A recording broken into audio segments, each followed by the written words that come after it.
Lee, thank you very much, really, and thank you, a very big thank you to Pennsylvania. We love Pennsylvania. And as I was saying,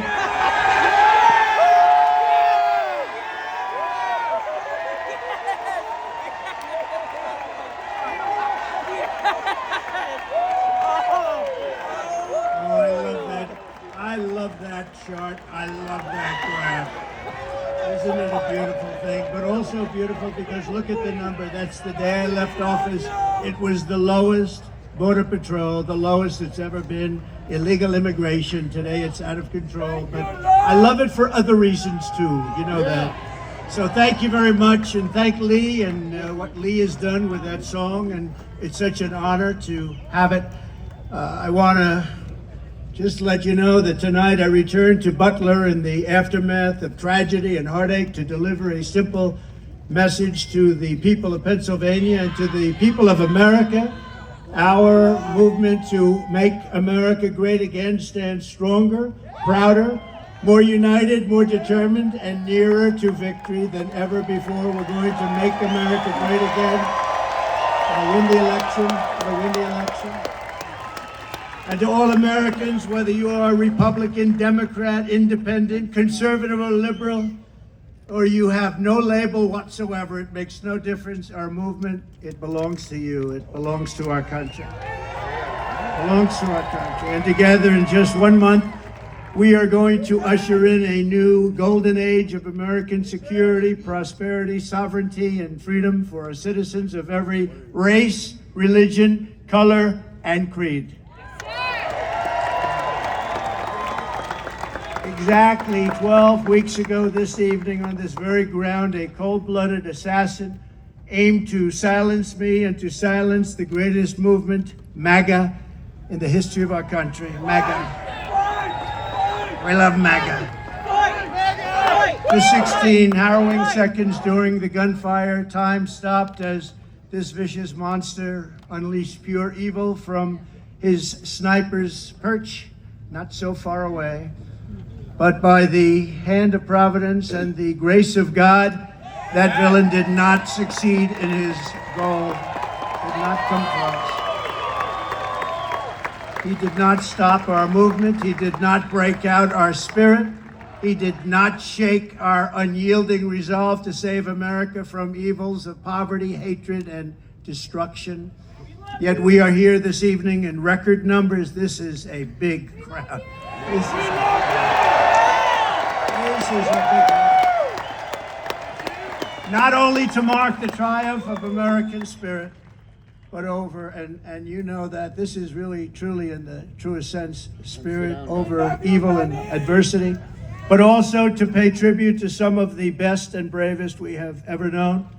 This field is now a monument to the valor of our first responders, to the resilience of our fellow citizens, and to the sacrifice of a loving and devoted father, a really great man. You know that. Forever afterward. Glory, glory, glory, glory, glory, glory, glory, glory, glory,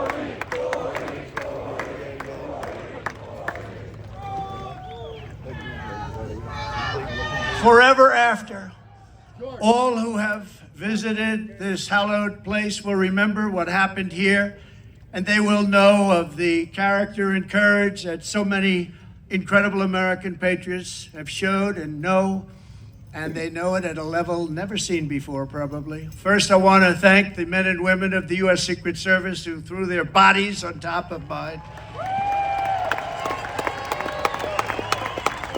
without even a thought for their own lives. They were on top of me so fast. They were on top of me, and there was not even a moment of doubt in their minds. You watch those tapes, not even a moment of doubt. I want to thank Secret Service. They're great people. They are great people. And in that moment, those agents displayed a devotion to duty that cannot be described, and they did it yet again less than 3 weeks ago when they really did a fantastic job. Another attempt. It was another attempt. We have an evil world. We have a very sick world. My gratitude to them is beyond measure. We also owe a tremendous debt thanks to the Secret Service counter sniper and a local police sniper who returned fire within seconds and stopped the shooter quickly and saved many lives. If he didn't stop, he saved many lives. He had a lot of bullets, a lot of ammunition up there with him. And we are, just amazing when you think they did it so quickly without any knowledge of what was going on, boom. And had that not happened, it would have been a very different story. It would have been potentially many people. I also want to express our thanks to the Butler Township Police Department, incredible people. The Butler Sheriff's deputies, Pennsylvania State Police, and all of the other law enforcement heroes, as well as the emergency personnel and doctors, the medical teams at Butler Memorial Hospital, Allegheny General Hospital, who rushed me and rushed some of these very badly wounded people. They were wounded, a lot of badly wounded people, and in particular two people. And I tell you, they were very brave and great people. They were big Trump fans, and they still are. Yep. That means something. That was pretty amazing. You know, when I got up, I asked whether or not anybody was killed. I assumed that there would be a lot because I heard the bullets winging right over my head. They said probably 3. The doctors did such an incredible job. It was one great gentleman, but the other 2 have been amazing, actually. They've gone through it. They've gone through a lot.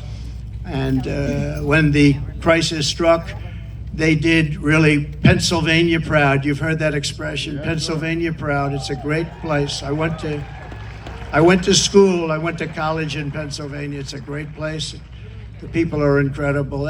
Also, and I have to say, after returning to the field tonight, is one of the really brave Americans who was hit by the assassin's bullet, U.S. Marine veteran David Dutch. David, thank you. Thank you, David. Thank you, David. And David, we're thrilled to see your recovery is going well. Great doctors up here, I have to tell you, great doctors. Your courage is really an inspiration to us all, so I want to thank you very much, David. A great gentleman, great gentleman. I want to send our love to someone who could not be here because he has just undergone a major surgery related to the shooting. A man who was really badly wounded, like David, James Copenhagen, because James was a wonderful man, a big Trump fan.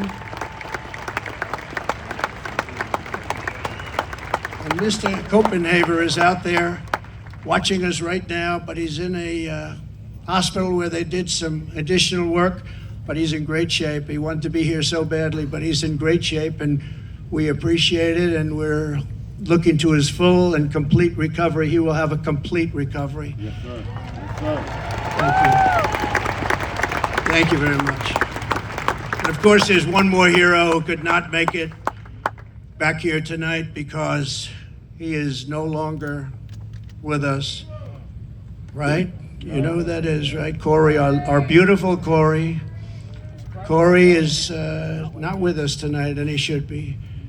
And we all miss him. He's become somewhat of a folk hero, I have to tell you. Who is with us is his beautiful wife and daughters and relatives, sister.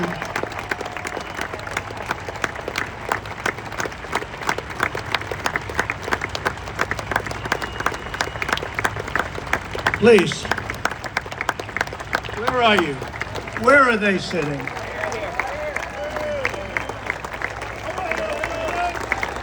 There they are. There's a lot of people. Not easy to find people in this audience. Goes back further than you can see. Over here. That's right. Thank you very much. Thank you very much. Thank you very much. Great family. Great, incredible family. And he loved you a lot. And, you know, his wife said something very beautiful. The public, a lot of people, all of us, A lot of people have been very generous, and she said, I'd rather have my husband. That's a good thing to say. That's a good thing to say. I'd rather have my husband. Corey Comparator was an incredible husband and father, a devout Christian, a veteran, and a proud former fire chief, very respected within the town. Everybody knew him. Few men volunteered to run into fires, but Corey was one of those who did. He ran into fires. I spoke to people that were with this guy would do anything. He was brave, right? Brave guy like you. And he was also a protector who put his life on the line for others, and he loved doing it. And when the sound of gunshots pierced the air on that July evening, Corey leapt into the fire one more time. In his last seconds of this earth, he threw himself on the top of his wife and daughters. He didn't want them hurt. He threw himself. He said he knew what was happening. He didn't want them hurt. And he was hit hard. He was hit hard. And he gave his life to shield their lives. Every father and husband in America hopes that if the time came, we would have what Corey had. Tremendous courage, tremendous guts, and he wanted to protect his family, and he did protect his family.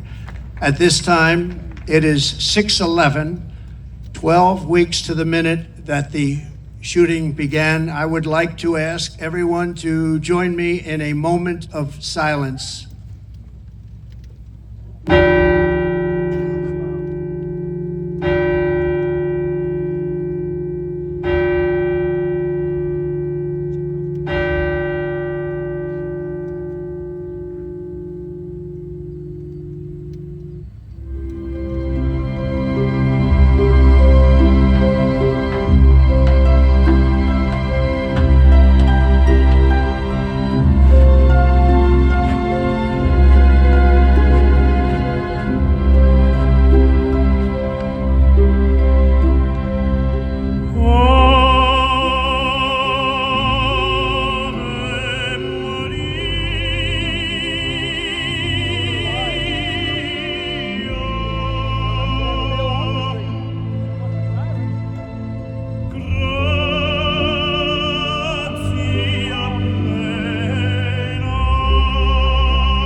Now that is what you call a voice.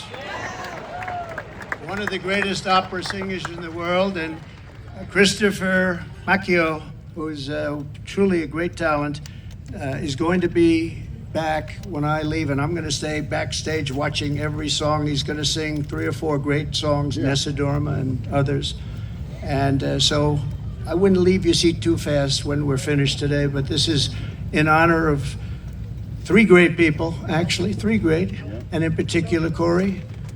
And we appreciate it, but that is a real voice, isn't it, huh? That's not, what do you think, Mr. Future Vice President? Pretty good, right? I don't know if you could do that, JD, I don't know. I don't think JD can do that.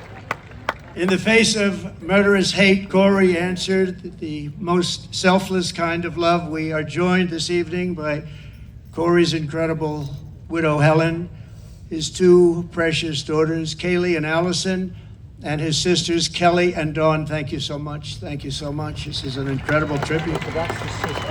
This is a tribute like no other, and he deserves it. To Helen and the entire family, I can only begin to imagine the depths of your grief, but I want you to know that just like you, we will carry his memory in our hearts for as long as we live. Everybody in this stadium and everybody that was there on that tragic evening, we are thinking about Corey. We think about him a lot. And I know he's looking down on us right now from heaven, smiling at his beloved wife and daughters and his mother, Karen, and his entire family.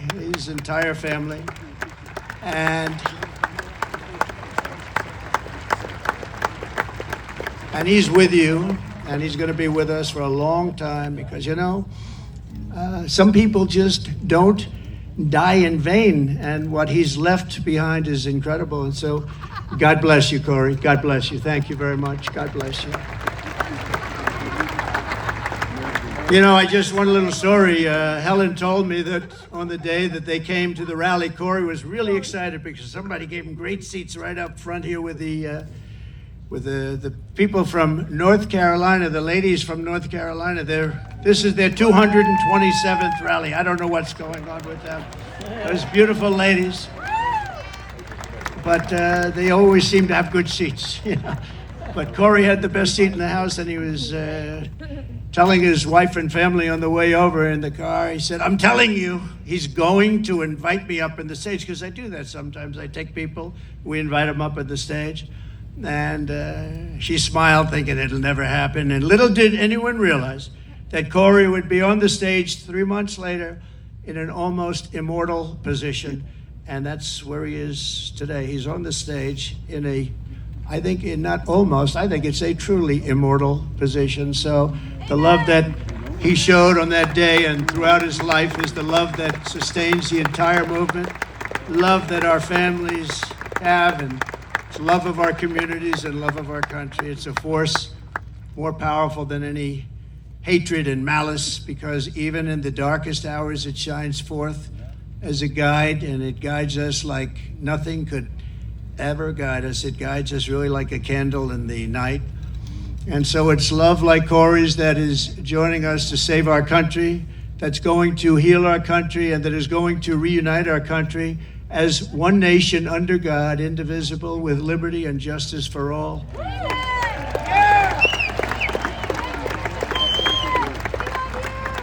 So what our opponents have never understood is that this movement has never been about me. It's always been about you. It's been about a lot of people, millions and millions of people, the biggest ever in the history of this country, maybe anywhere.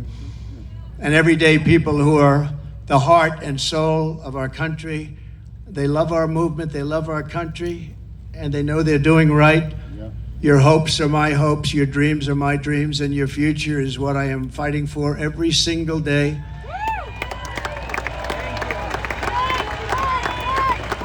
And now I have a great companion in J.D. Vance. How good was he the other night? How good?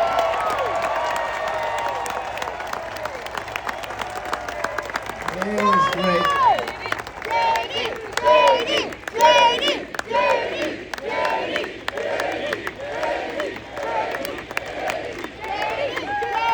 He was great. But from the very beginning of this journey, I've been on a mission to rescue our country from a failed and very corrupt political establishment, very corrupt. We have to change it. We have to change it. We need also a very free and open press. and to give it back to the country you believe in and I believe in. It's a country that we were born in and the country that you deserve. You deserve this. In that mission, I will never quit. I will never bend. I will never break. I will never yield, not even in the face of death itself. And I believe that every citizen deserves an America with a grand, very, very grand ambition, great opportunities, and limitless. We just want limitless potential. We want an America where you can get ahead and be proud of life and provide for your family in a really decent way, where we don't have crime. We have a fabulous military to protect us from evil. We have everything has to be the best. We have to have the best schools. We have to have strong borders. We don't want bad people coming in and hurting us. We don't want to have open borders, do we? No. You deserve a government that protects and respects its own citizens, that defends your sovereignty, your security, and your dignity and your freedom. You deserve a nation that builds things, again, makes things better, that aims for the stars once more, and that once again commands respect. And we want to get respect like we had it 4 years ago. The entire world respected us. They respected us. They respected us more than they've ever respected us. And now they laugh at us. We can't have them laugh at us, can we? Above all, you deserve leadership in Washington that does not answer to the lobbyists, to the bureaucrats, or to the corrupt special interests, but answers only to you, the hardworking citizens of America, of which there are a lot of them. We have a lot. We have a lot of them. Over the past 8 years, those who want to stop us from achieving this future have slandered me, impeached me, indicted me, tried to throw me off the ballot, and who knows, maybe even tried to kill me. But I've never stopped fighting for you, and I never will. Never will. Never gonna stop.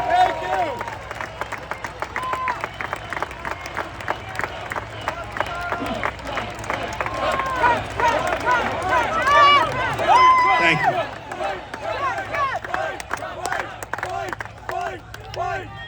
And in turn, you have always stood with me. You have always stood with me, no matter what. You saw what was going on. You saw the hoaxes and the scams. You saw everything that went on. We are a team. We're a great team, I think. We're probably the best team ever in the history of our country, if you really think about it. We've fought together. We have endured together. We have pushed onward together. And right here in Pennsylvania, we have bled together. We've bled. We've had 3 people that really got hit hard. 2 of them made it. Great doctors, great doctors. They weren't supposed to make it. I wasn't supposed to make it. People said, my great doctor at Butler said, "Sir, you're the luckiest man alive. This would be a good time for you to go out and buy a lottery ticket." I've never seen anything like that. I almost went out and bought a lottery ticket. I'll take it.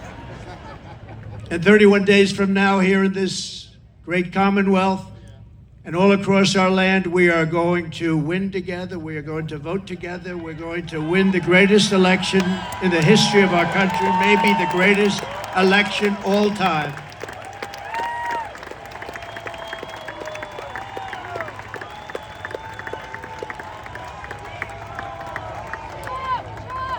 After we all have been through all of this together, nobody's gone through what we've gone through. Nobody. Because I go through it, you're going through it too. But there's never been anything like this. You know, I always say there's an enemy from within and there's an outside enemy. And if you're smart, the outside enemy is not going to be a problem. Russia, China, North Korea, we're not going to have a problem if you have a smart president. If you have not such a smart president, then it's a problem. But we have an enemy from within, which I think is much more dangerous than the outside enemy. We stand on the verge of the 4 greatest years in the history of our country. We can make these the 4 greatest years. We'll turn it around so fast that your head will spin.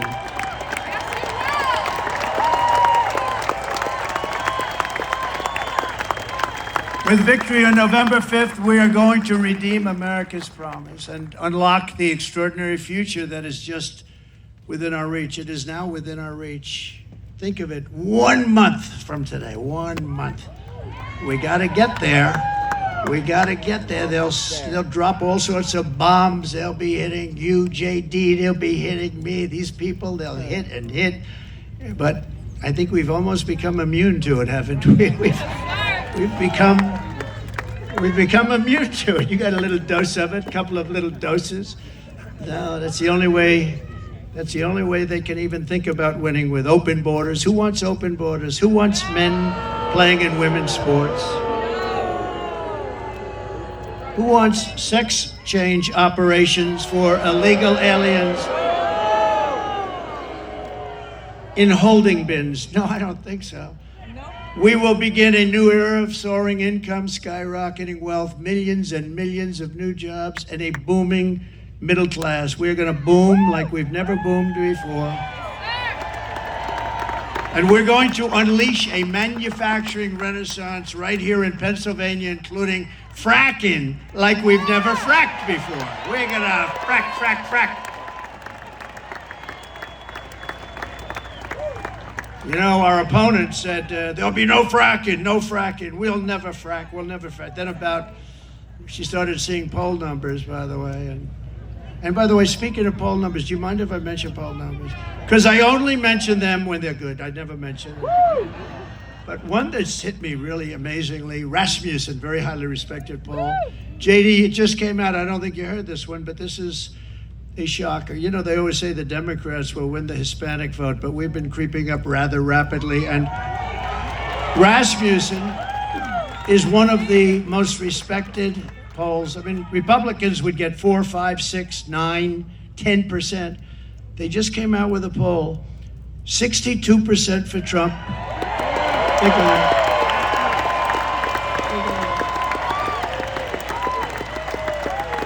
And 34% for Kamala.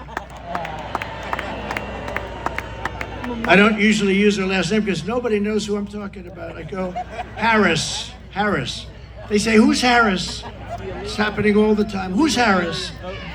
And we can't find out who she is, because if we do, our country is going to be in big trouble. We will live in a very beautiful city or town that are safe and clean, with borders that are sealed and secure. And again, we want people to come into our country. We all want that. We need that. But you know what? We want it to come in legally. They're going to come in legally and love for our country. And America will once again be strong and confident and free. And we're going to have that. We're going to have it strong, confident, and free. That's why I'm here today. You know, I could right now be having a beautiful life. I don't have to be here. I could be on a gorgeous beach someplace. I have such nice property. I could be in Monte Carlo, as an example, but I'd rather be in Butler with you. I'd rather be in Butler. And I think JD would rather be in Butler, JD.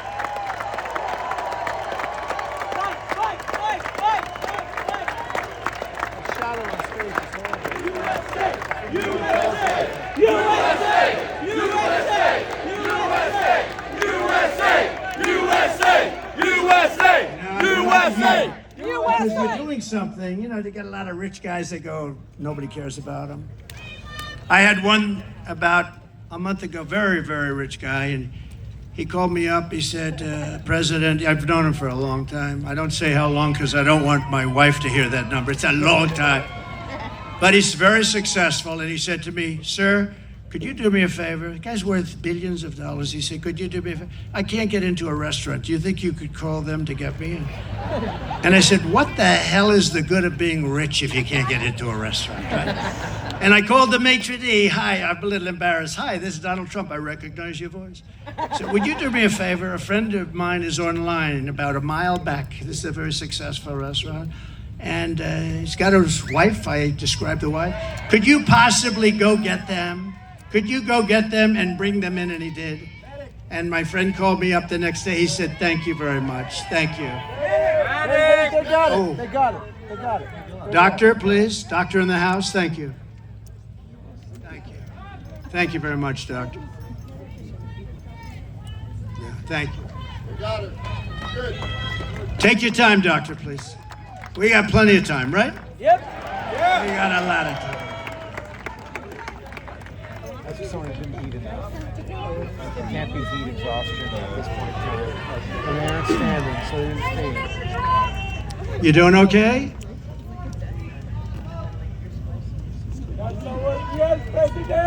Take your time. We've got to protect our people, right? Take your time.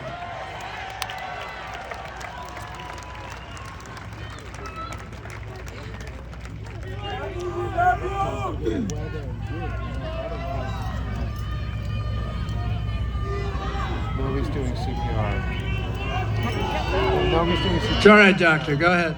That's all right. It's not worst case scenario. That's all right. She's a doctor. No, she's a doctor. People come out 2-3 days ago, and then they get it's She's a doctor.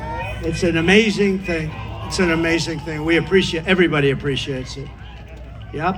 Take your time. That's great. That's great. Okay. Just let them, no cheering, just let it happen. They'll deal with it. I don't know where she went. No, I said say a prayer. Yeah. God bless God. No, don't say it, please don't say it. Do we have the greatest people in the world? We have the greatest people in the world. First responders, thank you very much.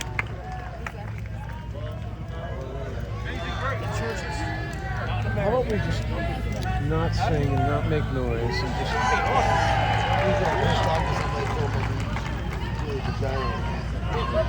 I'm very pissed off that as JD Biz is up there talking about how they're going to protect our rights, his goon comes over and stones something. That did upset me, yeah. Good one.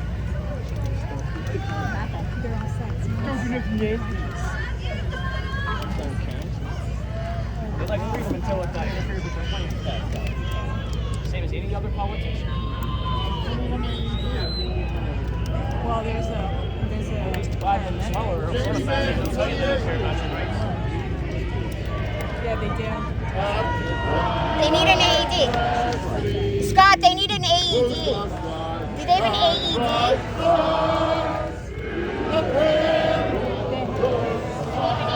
We should have one.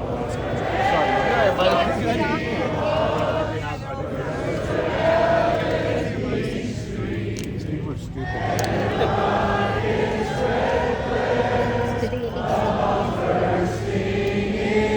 Great song. It's got that one's our... Yeah. Rocks. What's up? She just basically rocks all the way around. Yeah, I thought you said she rocks, dude. She did fight too. So No, she rocks. I know she's got a purple heart.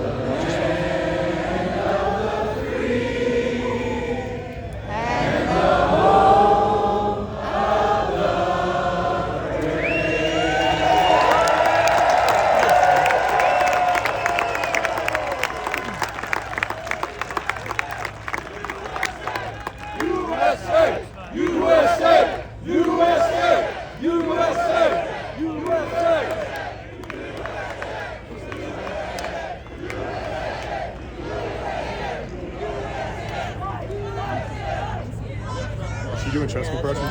Huh? Was she doing chest compressions? My friend? Was she? Was Helen? I can't see that couldn't far. see. I just know that she went and she needs an AED, and I don't know if they started testing. Ready for her.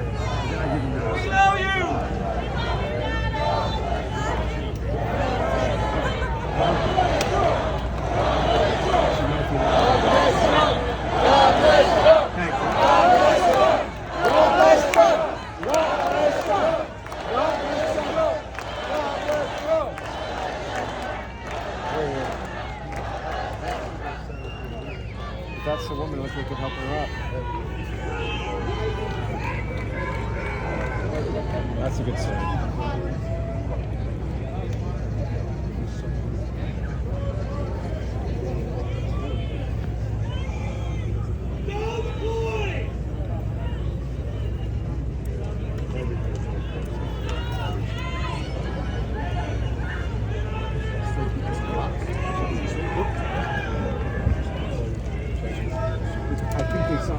saw them lifting her up.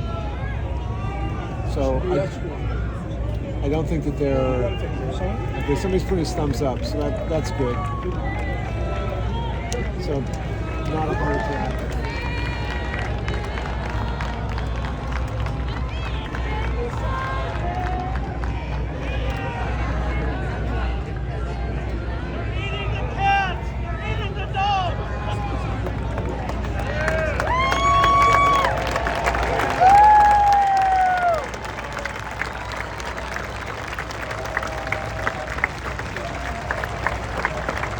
People love President Trump so much. They will do things to see him at a rally that are beyond their physical capabilities. Thank you, Doctor. Great job. Thank you very much. Thank you all. Fellas, thank you. First responders, thank you very much. And usually with all the people and stuff, it gets hot and they're not drinking water. They're, really get dehydrated. People are here for a long time. And we appreciate it very much. And so sometimes that happens. A lot of times it happens, actually. But she'll be great. You watch.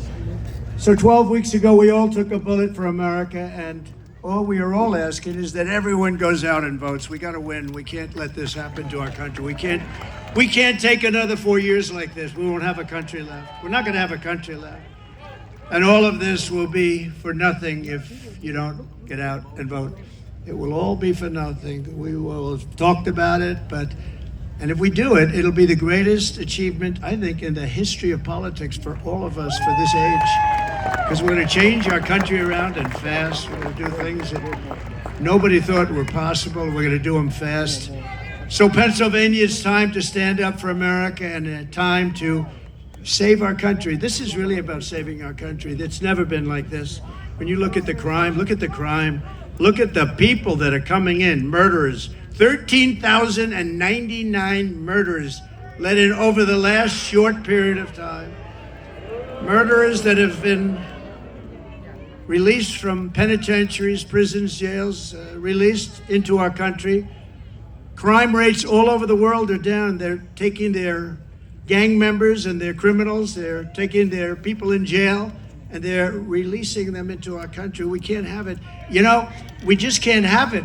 How do you get more simple than that? They're releasing murderers, they're releasing drug dealers, they're releasing gang members and criminals, human traffickers, mostly they traffic in women, and they're releasing them all into our country, and they're emptying their jails, and their crime rates in Venezuela are way down because, but it's not only in South America, it's all over the world, in Africa, the Congo.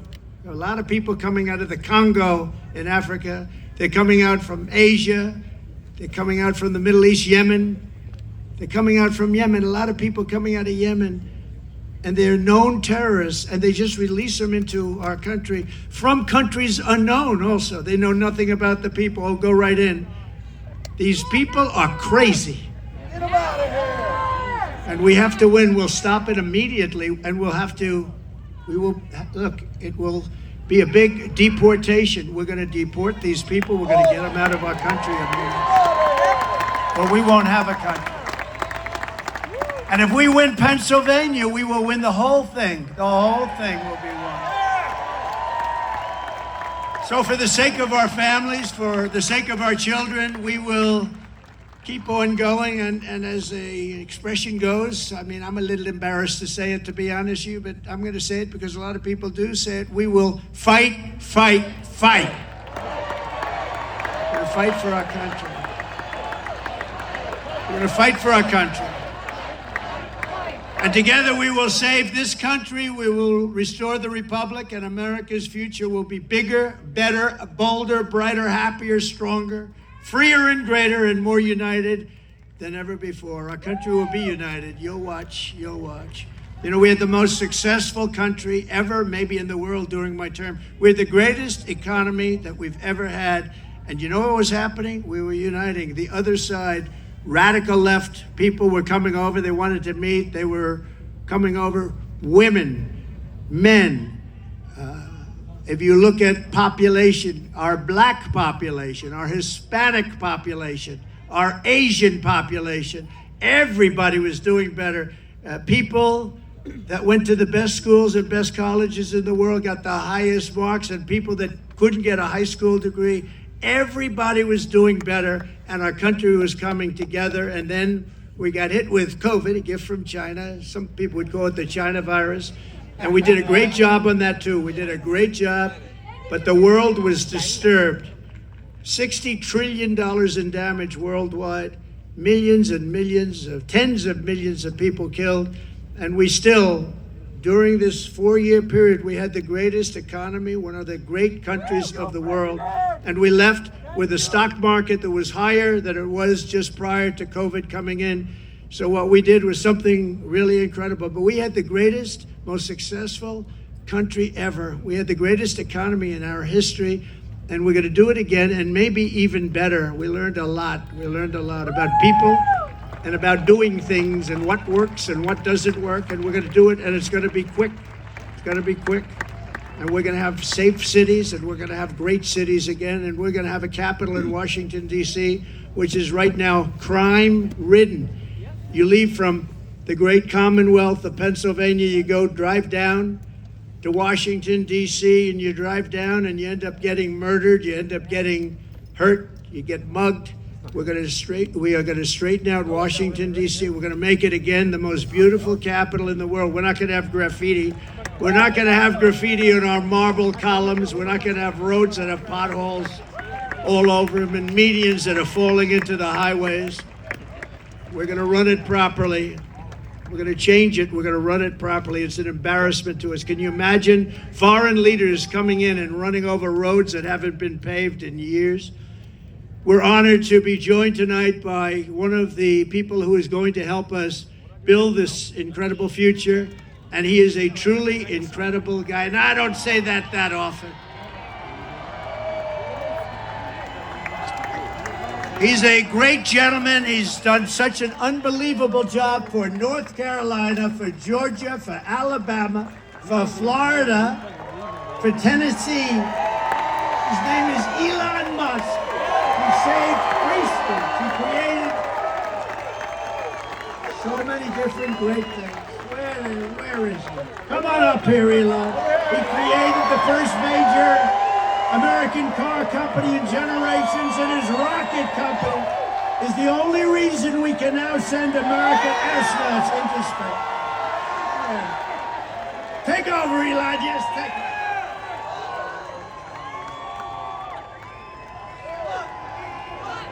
Hi, everyone.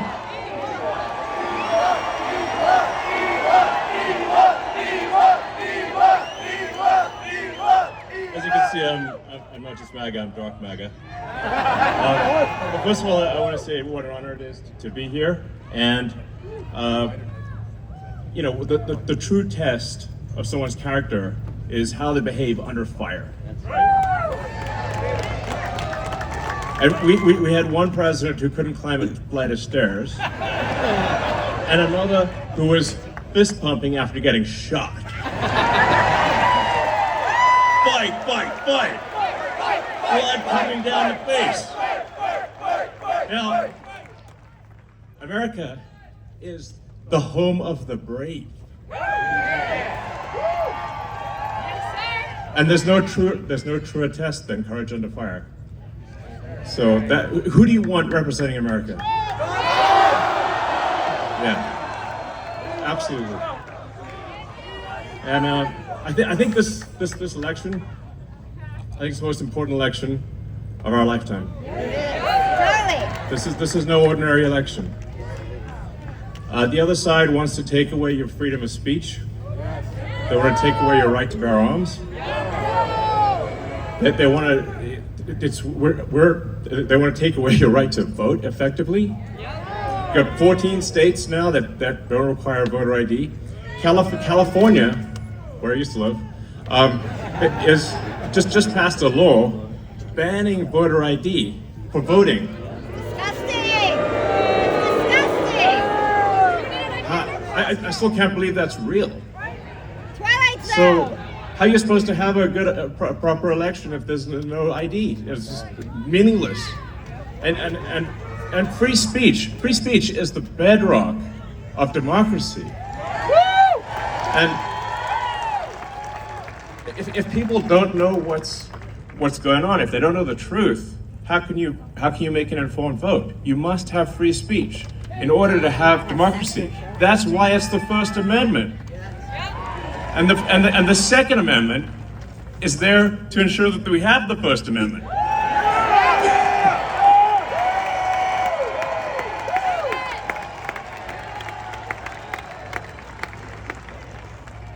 President Trump must win to preserve the Constitution. He must win to preserve democracy in America.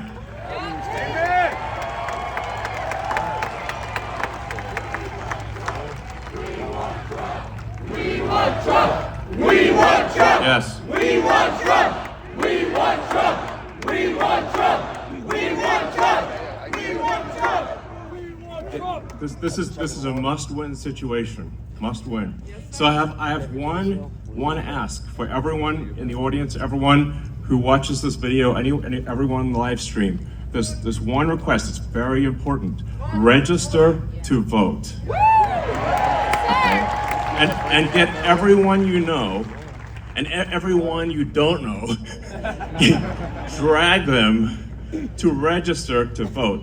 There's only 2 days left to register to vote in Georgia and Arizona. 48 hours. Like, text people now. Now.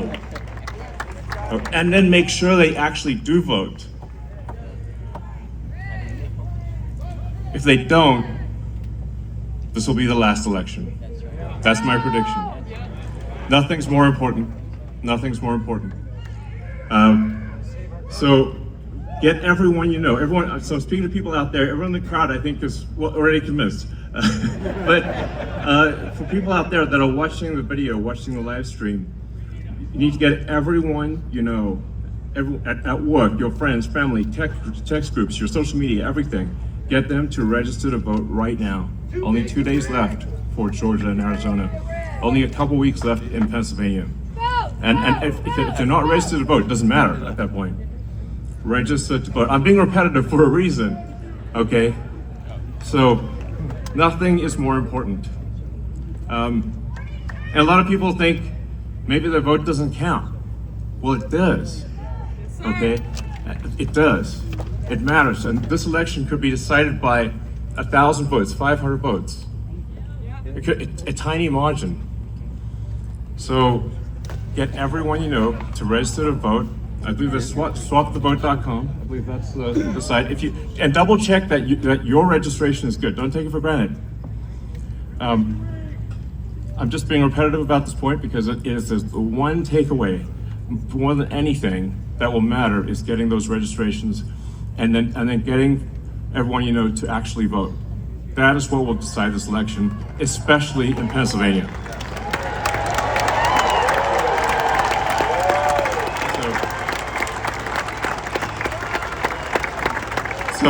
So thank you, and honestly, you want to just be a pest. Just be a pest to everyone you know, people on the street, everywhere.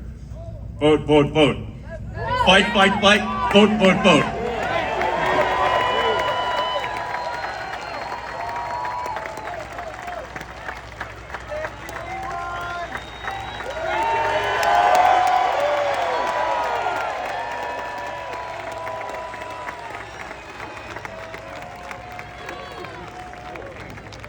What a great guy, and he'd rather be making rocket ships, because he'd really rather do that. Nobody better. I think he's got 90% of the rockets that go up, but Elon, thank you very much.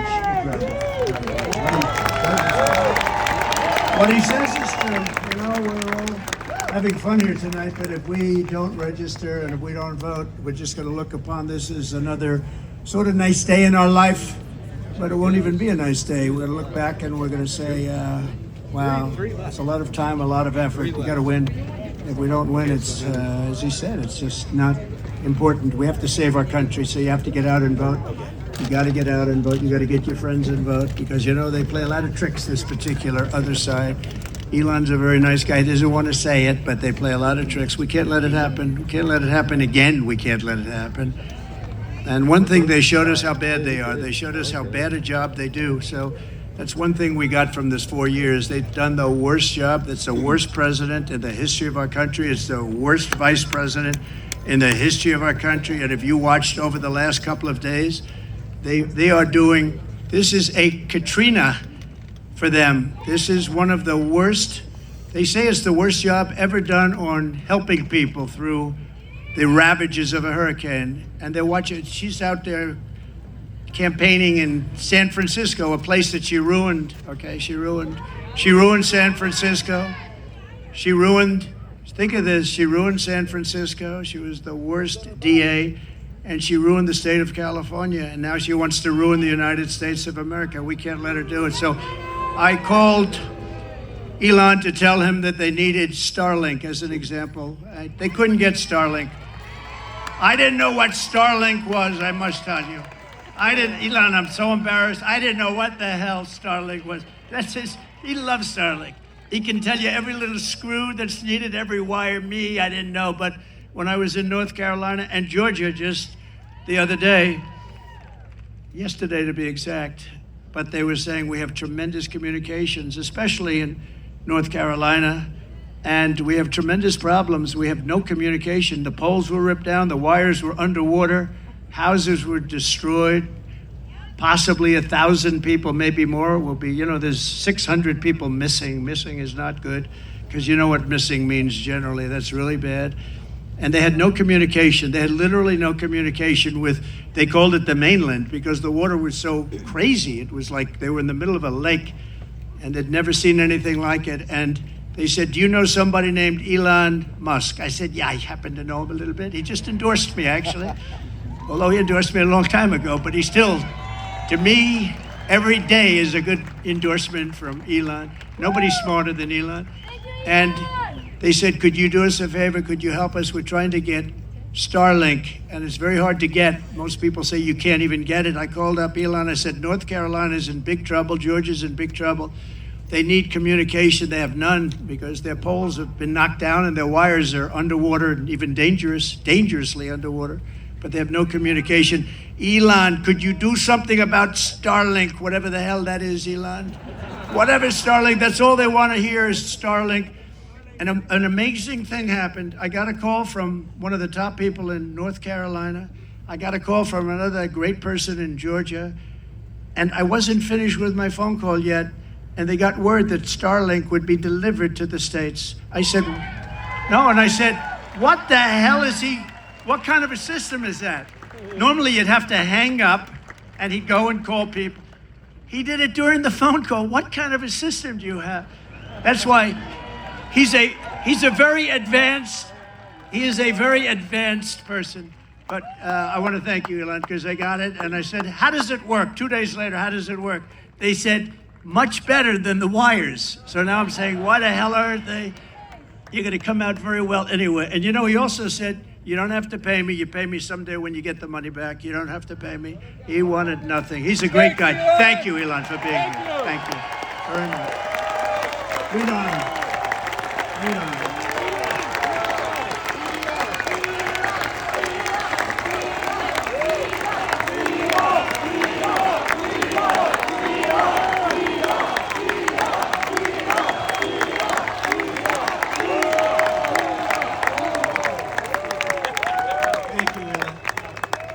That's heartfelt. I can't even see the end. That's a lot of people here today. We're also joined by a great gentleman, a top, brilliant student.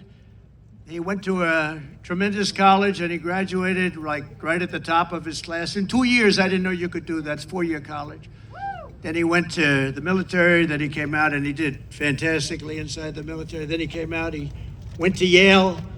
Without the benefit of family ties. You know what that means, right? Without the benefit. That's pretty good without family ties. I don't know too many of those people. They had no family ties. They got in. You can't get in. And he graduated along with his wife. They're not going to have any problems with your kids academically, I can tell you. His wife and him were like the top students in the class. But he went to Yale Law School and then he went out into the private sector, did great. Then he ran for the Senate and he did fantastically. He won. And he's like a rocket ship. He's like one of Elon's rocket ships, the way his career is going. But you see why, because he's a really brilliant guy, and you saw that the other night in the debate, right? You saw that the other night in the debate. You know the expression they have? If that were a fight, they would have stopped it, right?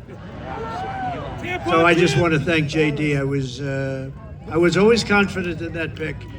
And we had great people too, JD. We have every one of those guys were great. Every one of them would have done a great job. It was amazing. But we appreciate the job you're doing. And he's also very energetic. And he'll go on anywhere. He'll go on MSDNC. I say, oh, he's on that. He'll go on CNN. It's like he has no problem. He swats them like this. He has no problem.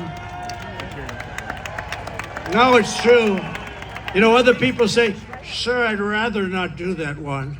I'd rather not do that one, sir. I'd rather not do them because they are, you know, very. With him, he doesn't care. He says, they're not going to outsmart me. So I want to thank JD. You've done a great job. Thank you very much. Amazing.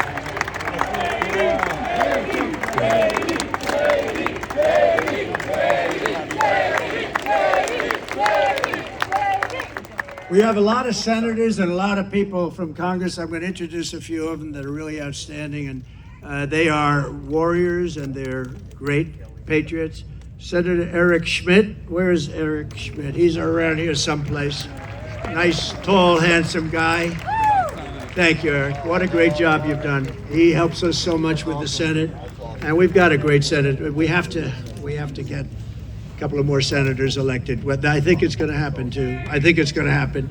We have members of Congress here. Dan Muser. Dan, where's Dan? Great job. Real warrior. These are warriors. Guy Reschenthaler. That's the hardest name in the Senate to pronounce, but I've learned how to pronounce it. Guy, thank you very much. Great. Where's Guy? Guy, thank you very much. Glenn G.T. Thompson. Fantastic guy. Thanks, Glenn. Great job. John Joyce. Thank you, John. Great. Corey Mills. He's out there fighting too. He's out there. He is out there in North Carolina, Georgia. He's out there helping people. Mike Waltz, who's a tremendous national security asset. Thank you, Mike. Thank you, Mike. Okay, and a man who was my doctor. I got to know him as a doctor in the White House, right?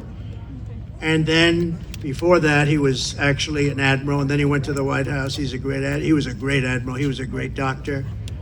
And I love him for one reason. They asked him in the White House, the press, the fake news media said, who is the most? He was the doctor for Obama, Bush, and Trump.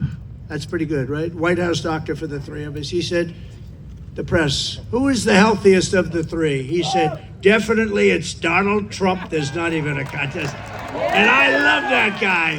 When he said that, JD, when he said that, I said, I like this guy. So then he said, you know, sir, he was leaving the White House. He said, you know, I'd love to run for Congress. And he ran against 28 people. They were all running for the Republican primary because whoever won that primary is going to win. I think it's a Trump plus 48. Whoever wins gets 48 point start.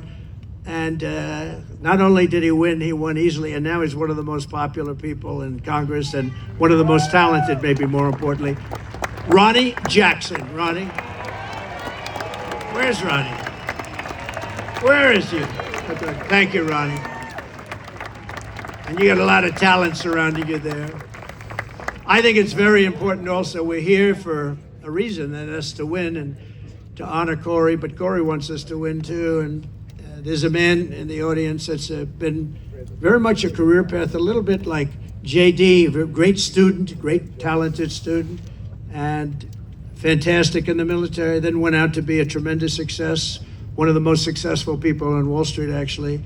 And he's tough and he's smart, and he's going to make sure you always have fracking in Pennsylvania. And he's going to make sure you have many other things other than fracking. You have a senator that now does nothing. He does nothing. And he doesn't fight for you. He votes with Biden, if you can believe it, like 100% of the time. But this guy, and you know, we're lucky that he does it. I don't know. He might not have done it if he had it to do again. I don't know. But I think he's just one of the most outstanding people anywhere in the country to run for office. And we're lucky that he's doing it, and he's got a real shot. He's doing very well in the polls. It's hard to beat somebody that's been there a long time, but this is somebody that's been there a long time and did nothing. He did nothing. And his name is David McCormick, and he's great, and I hope he's going to be your next senator.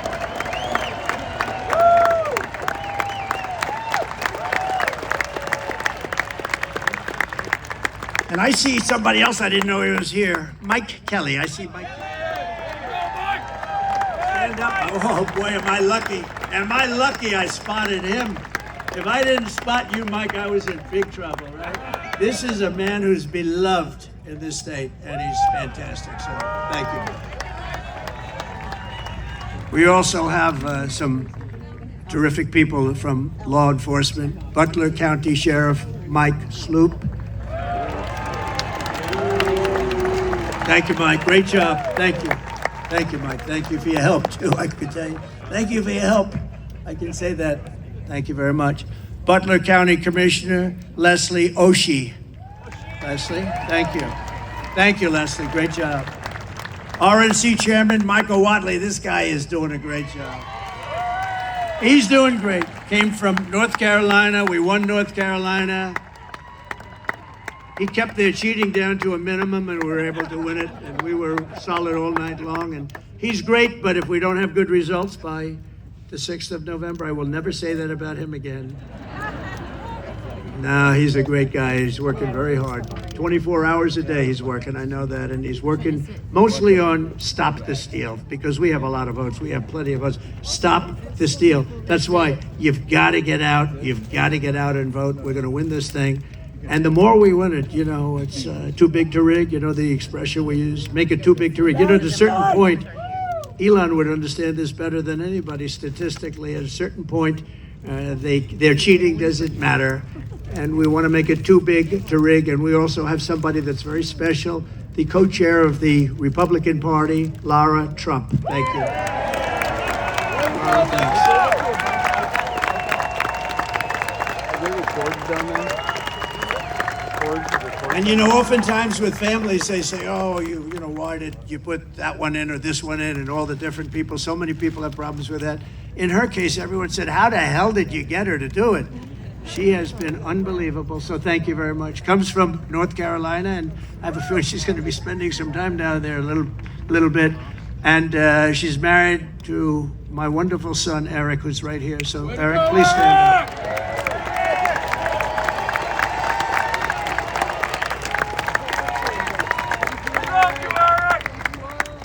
He's a great guy. Eric has a distinction. He has gotten more subpoenas than any man in the history of our country by about 10 times. Every day Congress would meet, they'd send him a subpoena. What is it about? They have no idea. But I think he's got the all-time record, and he's handled it all beautifully. Thank you very much. Thank you very much. A friend of mine, a great, great businessman, one of the most respected people, and he made a big, big contribution yesterday to Georgia, and a big contribution to North Carolina. Steve Witkoff is here. Hi, Steve. Thanks. And another man who's one of the greatest businessmen in the country, he actually said that if Trump doesn't win, this country is going to go into a massive depression. Well, I don't know about that, but he has been a very good predictor, I will say that. And truly one of the greats, one of the great pickers, picker meaning stocks. He knows what he's doing, and highly respected by everybody. John Paulson. Thank you, John. Great. Great guy. Now, we have so many others, and I won't do it because we have to really get out of here before it gets too cold for people. But I love it much better because there's one teleprompter. Not that I use the teleprompters too much. Isn't it nice to have a president that doesn't need a teleprompter?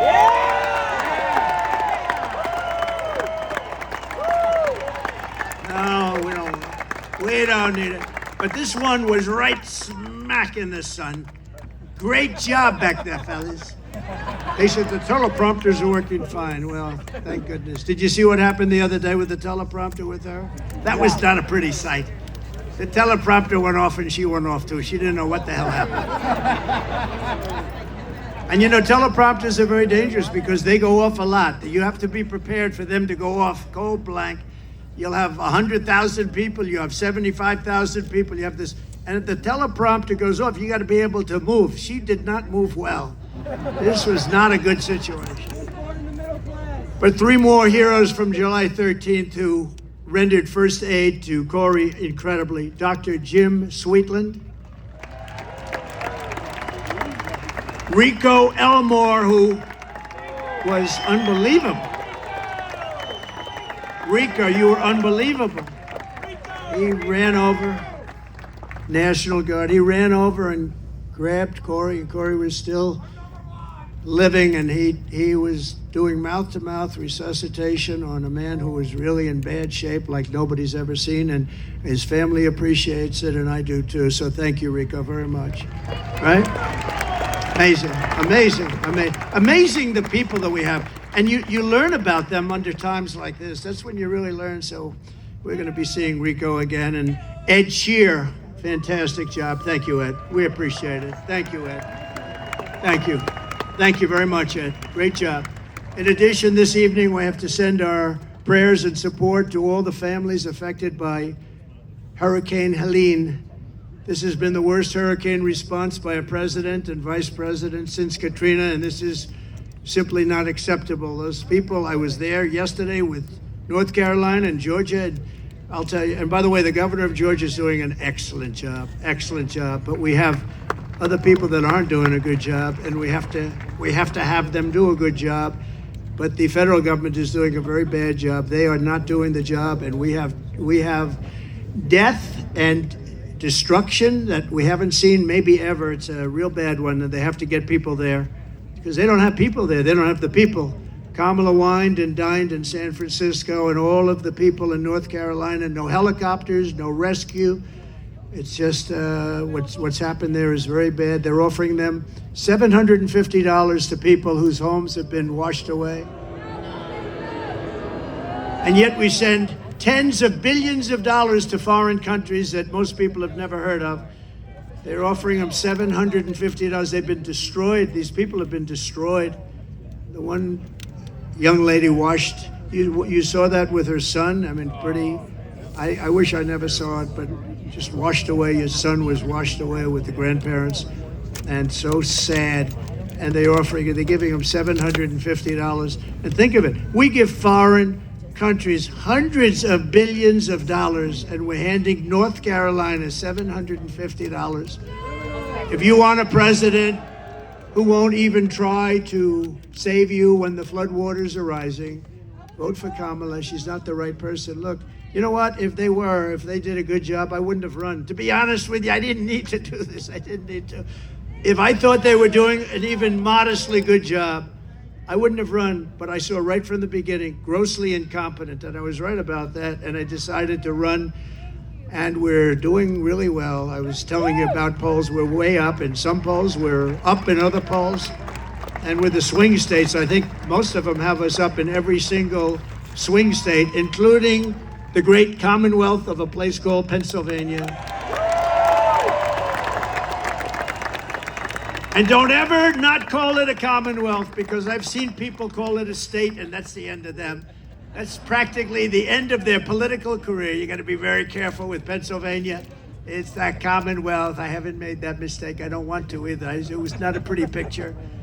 If you want a president who will stop at nothing to protect you and your family, I hope you're going to vote for a gentleman named Donald J. Trump. Have you heard of him? Together we will rebuild Western North Carolina, rural Georgia, and every other state that's been so badly affected. That includes Alabama. Virginia was very hit hard. South Carolina was hit very hard. Florida. So many states. Tennessee was hit really hard. They were all hit, and we're going to work with them. And the next president is going to be the one that really, once they got to get this done. But once that happens, the next president is going to be the one that has to really help them. And JD will be there to help them. I know that. 2024 is the most important election in the history of our country. And here are the facts. My opponent, Kamala Harris, is the most incompetent and far-left nominee ever to run for president. You know, she's much further left than crazy Bernie Sanders, you know that. She wants to open borders. She took the most secure border in U.S. history and turned it into the worst border in the history of the world. Remember, she was appointed border czar. She says she wasn't now after 3 years, but she was. But whether she was or not, she was in charge of the border. And the other day I saw her get up and say, we will do this, we will do that. Why didn't they do it 4 years ago? Why didn't they do it? The damage is so bad and so, it's been done. She let in 21 million illegal aliens from all over the world, from prisons and jails and mental institutions and insane asylums, and they're terrorists at record levels, at levels we've never seen before.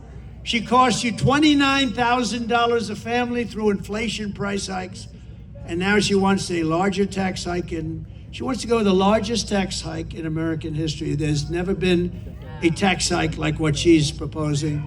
She's going to raise your taxes a minimum of $3,000. She's a big taxer. And she was the original creator of Defund the Police. I think for all the sheriffs over here, if you're a partner in Defund the Police for even 2 days, you cannot be president. But she was one of the founders of Defund the Police, and she still believes that, by the way. I don't know how anybody could, but she still believes that. And if she ever had a chance, there's a good possibility she'd go back to it. Can you imagine? Somebody's robbing our house. Well, there's nothing we can do about it. That's what they had. They say there's nothing. You know, they tried it. And you know where they tried it? In Minnesota with our vice president. And it wasn't working out too well. It was working out very well for the robbers and the criminals. That's the only one it was working out well for. Kamala Harris vowed to abolish ICE. She wants mass amnesty and citizenship for illegals. And worst of all, she lost, and this is maybe the worst thing in the whole, that nobody talks, the fake news won't mention it. She lost more than 325,000 migrant children that are now dead in slavery or just plain missing, probably never to be seen again, never to see their parents again. But this isn't like, this is 325,000 have been lost. She praised the idea of a 70% to an 80% tax rate. She imposed a natural gas export ban on Pennsylvania, which is killing your energy workers and your pricing. You know, you have one of the highest energy costs in the country, and yet you're sitting on top of a massive amount of energy that she doesn't want to get. It's been a disaster for your state, and now she's vowed repeatedly. Now, all of a sudden, she changed her mind. But when, you know, with politicians, it's always the first statement that comes out to be the one they want. So she spent 14 years knocking fracking. We're never going to have fracking. We're not going to frack. All of a sudden, a little while ago, she came out, I love fracking very much. No, she'll go back to it. And she even endorsed free sex changes for illegal aliens in detention at taxpayer expense. I don't think Elon likes that idea. These are not ideas that Elon Musk likes too much. And it was just announced yesterday in California, and he took this one from me. I'm so upset. But think of it, that the far less than average governor, Gavin Newsom, has banned any and all ID requirements from voting and registering to vote. You're not even allowed to mention the fact, Elon, you're not allowed to mention the fact. You can't say, may I see your ID? If you do, it's a criminal act. This is a takeover of the country. You're not allowed to ask for an ID. If you do, it's a criminal count. Other Democrat states are following. This is only so they can cheat. There's only one thing that you do this for, so that you can cheat on elections. There's no other conceivable reason. Kamala Harris is a radical left Marxist. She is a woman that's not respected in Congress. She was laughed at Congress. Nobody thought she could win. You know, they did a coup. Whether you like him or not, I'm not a particularly big fan. But Neither are we. We had a debate, and the debate ended, and all of a sudden they come to him and they say, we want you out. You're not going to win the election. And he said, I don't want to get out. He got 14 million votes. If you believe in democracy or a system, he got 14 million votes.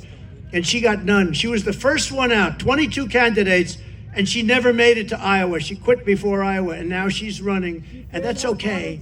But, you know, we spent $150 million beating Biden, and as soon as he was down and out for the count, they said, let's take him out. We'll give somebody else to run. Never happened before. We do a lot of firsts, I will tell you. We do a lot of firsts. But she's a person that rated even worse in every statistic than any other senator. She was rated at the bottom of the U.S. Senate. She's destroyed everything she touched, but the good news is that we have a plan to fix it. We're going to fix it. We're going to fix it fast. Nobody is going to stand for open borders. Nobody is going to stand for a bad military. Nobody is going to stand for education that's not proper. We're moving education back to the states. You're going to be running your own education. So we have, in education, so important is what's more important than education, but we rank at the bottom of every list. They rank 40 major countries. We're at the bottom, but we're top of the list as the cost per pupil. We spend more per pupil, per student, than any other country anywhere in the world. So we're number one in that, and we're number 38, 39, or 40 every single time. And you have Denmark, you have Sweden, you have Norway, you have China. It's always the top 5. Can you believe it? China's the top 5. That's amazing. But we're going to move our education back to the states. So places like Indiana and Iowa and Idaho and states that you don't even hear too much of because they're so good and so well run, they're going to run their own education. And you know what's going to come out of that? A Denmark, a Norway, a Sweden, maybe, I don't even know, China. Can you imagine China with 1.4 billion people is a top 5, and we're close to 40. We are 40 sometimes. Starting on day 1, I will seal the border and stop the migrant invasion into our country. We will begin the largest deportation operation in the history of the United States. Dwight Eisenhower right now has that record. It's not, and by the way, it's not something I want to do. I dread having to do it, but we have no choice. What they've done to our country is not even believable, especially the criminals, the criminal element that's in our country. And again, all over the world, crime rates are down because they've taken their criminals and they've dumped them into the United States. And you know what? I would have been worse than them. I would have had it done even faster.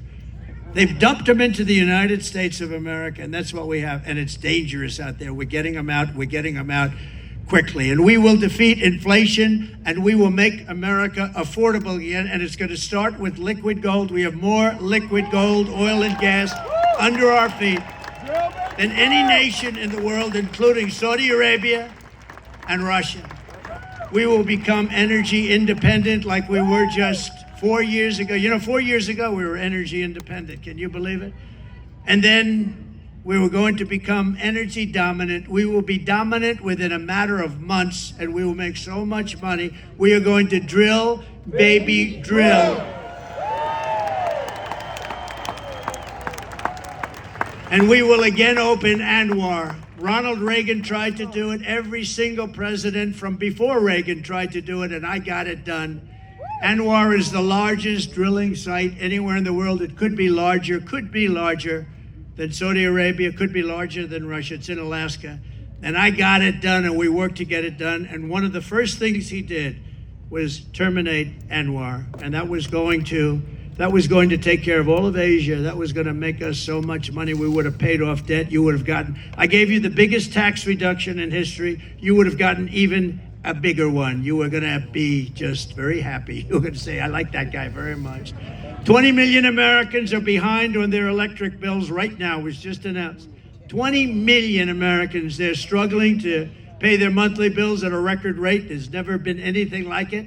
And it's all because of their anti-U.S. energy regime, which has caused Pennsylvania electricity prices to raise almost 50%. We will cut energy and electricity prices in half within 12 months. We will have your energy prices, your air conditioning, heating, cars if you buy a Tesla, which is good. Oh, it's good.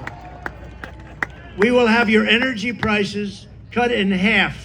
It'll be cut in half within a period of 1 year from January 20th, which is the day we take office. And that's going to save you a lot of money. And that's going to, in turn, bring down the prices of everything. Because, more than anything else, people tell me about the groceries. The groceries. They use and what they're talking about is food. Everything's going to be coming down when we do that. We're also going to get your interest rates way down. We will bring automobile manufacturing back to the United States. at levels never seen before, and we will turn the United States into a manufacturing superpower again. It hasn't been there in many, many years. We had it started 4 years ago. The centerpiece of my plan for a manufacturing renaissance will be a 15% made in America corporate tax rate. In other words, if you make your product in the United States, you get a rate. So I cut it from 39% to 21%. Everyone said that was impossible. I got it done, and we had the best boom we've ever had. We did more revenue when we had it at 21 than when it was at 39. Think of it, much more. The following year, we did much more. And then I'm going to take it from 21 to 15, which will make us the most competitive country in the world. Nobody will be able to compete with us.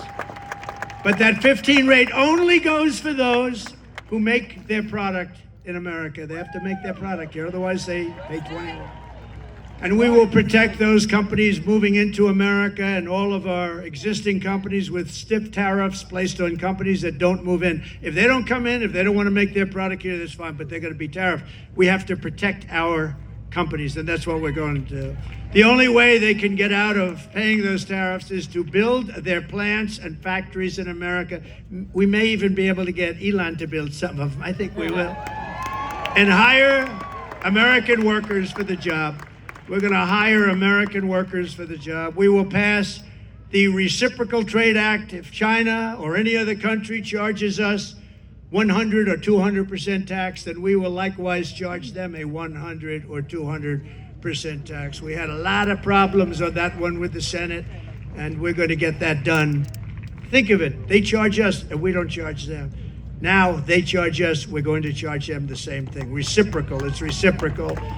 I will not let Mexico, China, or any other country sell cars into the United States to the detriment of our auto workers, who will do better than they have ever done. We're going to bring back the car business like it was 50, 60, and 70 years ago. Everyone's going to want to be back here. And I will not approve Japan buying U.S. steel 70 years ago, the greatest company anywhere in the world. It was the greatest company anywhere in the world, and now we have Japan buying U.S. steel. I don't like that. We will deliver massive tax cuts for workers, and we will have a policy that I think is so great. No tax on tips. No tax on overtime. And no tax on Social Security for our great seniors. No. And you know, when you think of it, our seniors were hurt so badly. Inflation has killed our seniors. You know, they have a fixed income, and it just got worse and worse every week, every month. It's gotten worse and worse, and it's just horrible. And they haven't gone down. They've only gone up. Prices have still only gone up. And while working Americans catch up, we're going to put a temporary cap on the credit card interest rates at 10%. People are paying 28% interest, 25% interest. I will always protect Social Security and Medicare with no cuts. We're not going to do anything with Social Security, but they're going to destroy Social Security because all of the migrants coming in are going on between Medicare, Social Security, other programs, and nobody is able to afford it. I will settle the war in Ukraine. I will end the chaos in the Middle East, and I will prevent, I promise you, World War III. We're not going to have World War III. And right now, we're very close to having it. We will lead the world in space exploration. Thank you, Elon. We will lead the world in military, and we will reach Mars before the end of my term. Elon promised me he was going to do that. I don't know. Can you do that? Stand up. Can we do that? He wants to reach. I think he's going to do it. JD, work on him. Work on him.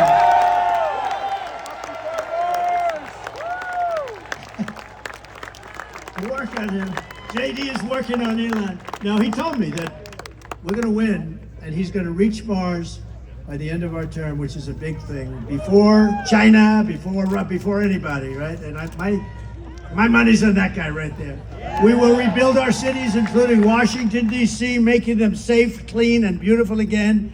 And we will keep the U.S. dollar as the world's reserve currency. It's losing right now. It's losing right now, but I'll be able to do it. Other people won't. I'll tell these countries as they leave us I say, you want to do business in the United States? You're going back into the reserve currency. And if you don't, we're going to charge you a big, fat, beautiful tax to do business in the United States. And they're going to say, I would love very much to go back into the U.S. reserve currency. No, we're going to save it. But these people aren't going to save it. They don't know how to talk. They don't know how to think. Together we will deliver low taxes, low regulations, low energy costs, low interest rates, and low inflation so that everyone can afford groceries, a beautiful car, and a home. Very basic. Very basic. We will stop the invasion, end migrant crime, strengthen our military, build a missile defense shield around our country, keep critical race theory and transgender insanity. We're going to keep it the hell out of our school. We're going to keep that insanity out of our school. And as I said, we will keep men out of women's sports. So demeaning to women. You saw that in the Olympics. They have female boxing, women's boxing, and a young lady from Italy, very good boxer, very, very good. She was all excited, but she played a person who transitioned. A male transitioned to a female. And the young girl from Italy, beautiful young woman. I'm not allowed to say that anymore politically, but I'll say it. She was a beautiful young woman. If you say that, that's the end of your career, right? But it's not. If it is, so be it, okay? We've got to get back to real life. But this beautiful young lady is out, and she gets, little jab, left jab. And she goes back, oh my God, I've never been hit like that. This is just like a defensive. Then he goes, the corner say, you can take her. So they push her out. Boom, another one. And she says, that's enough, I can't do it, I can't take it. I've never seen anything like that. So we had two people that transitioned. Both people, shockingly, won the gold medal in their division. So it's crazy. And if you look at weightlifting contests, they're the best of all. For years and years and years they put an eighth of a pound on one side of the barbell, an eighth of a pound on the other, and they can't do it. And the record standing for 18 years, they just can't do it. And then a guy comes along who never lifted before. And he puts 100 pounds on and he goes like this, like it's nothing. It's so demeaning to women. We're not going to allow it to happen. It's ending. No men playing in women's sports. And we will defend the Second Amendment, protect religious liberty, restore free speech, and we will secure our elections. Everyone will prosper, every family will thrive, and every day will be filled with opportunity and hope. We need hope. We need the American dream back, don't we? We're going to have the American dream. We're going to have the American dream, so every kid in your family is going to grow up and say, I want to be like Elon Musk. I want to have 200 billion in cash. I'm going to be like Elon Musk. That's the American dream. But for that to happen, we must defeat Kamala Harris, and we must stop her country-destroying radical left agenda once and for all. We cannot have it happen. So you must get out and you must vote. Here in this incredible Commonwealth, we stand on the shoulders of generations of Pennsylvania patriots who gave everything they could give, every single thing for their rights and for their freedom. Pennsylvania is where our founding fathers declared American independence and sounded the beautiful Liberty Bell. It's where the Army weathered its brutal winter at Valley Forge, where General George Washington led his men on a daring mission across the Delaware, and where generations of tough, strong, beautiful miners and steelworkers put Pennsylvania's spirit into every single thing they did. And from Gettysburg to Germantown and Philadelphia to Barron Hill, and from Brandywine to right here in Butler, this is the place where Pennsylvania patriots poured out their blood with the love of their country. They love their country so much. And so in honor of all those American heroes who came before us, we will press forward, we will push onward, and together we will win, win, win. We're gonna win, win, win. Nothing will sway us, nothing will slow us, and no one will ever stop us, no matter what dangers come our way, no matter what obstacles we must face. We will keep striving toward our magnificent American future. We will not fail. We will not allow ourselves to fail. Amen. From this day forward, we will always put America first, and we will take back and save the United States. November 5th, Election Day, will be the most important day in the history of our country. And together with the great people of Pennsylvania, we will make America powerful again. We will make America wealthy again. We will make America healthy again. We will make America strong again. We will make America proud again. We will make America safe again. And we will make America great again. Thank you, Pennsylvania. God bless you. God bless you, Pennsylvania.